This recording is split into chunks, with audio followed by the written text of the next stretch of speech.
রাস্তায় কৃত্রিম বুদ্ধিমত্তা ভিত্তিক স্মার্ট ট্রাফিক ক্যামেরা বসানো শুরু হয়েছে। পুলিশ ছাড়াই ট্রাফিক আইনভঙ্গ শনাক্ত করতে সক্ষম এই প্রযুক্তি এবং গাড়ির মালিকের ফোনে সরাসরি নোটিশ পাঠানো হচ্ছে।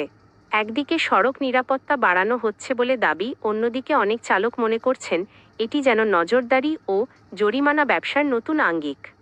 স্মার্ট ক্যামেরাগুলো শুধুই ভিডিও রেকর্ডিং নয়, এতে আছে নম্বর প্লেট শনাক্তকরণ, ANPR, স্পিড ডিটেকশন সিস্টেম এবং আচরণ বিশ্লেষণ সফটওয়্যার।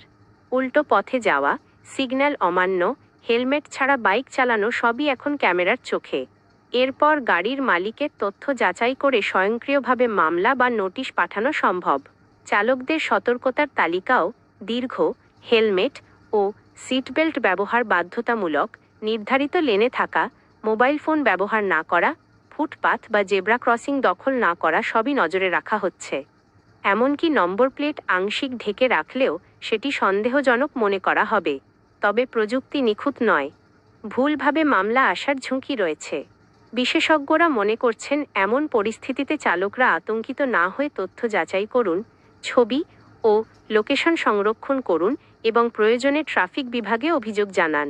একটি প্রশ্নও বাকি থাকে, AI ক্যামেরা কি সত্যিই নিরাপত্তার জন্য, নাকি নগরীর চালকদের উপর নজরদারি ও সরকারের কড়া নজরদারি চালানোর নতুন হাতিয়ার? যতই প্রশাসন বলুক নিয়ম মেনে চালানোই নিরাপত্তা, শহরের ব্যস্ত রাস্তায় যারা প্রতিদিনই ফুটপাথ, লেন, সিগন্যালের খেলা চালায় তাদের জন্য AI ক্যামেরা যেন এক নতুন চাপের নাম। নিয়ম মেনে গাড়ি চালানো সবচেয়ে বড় নিরাপত্তা, কিন্তু এবার সেই সচেতনতা শুধু দুর্ঘটনা নয়, জরিমানা এড়ানোর জন্য অপরিহার্য হয়ে উঠেছে।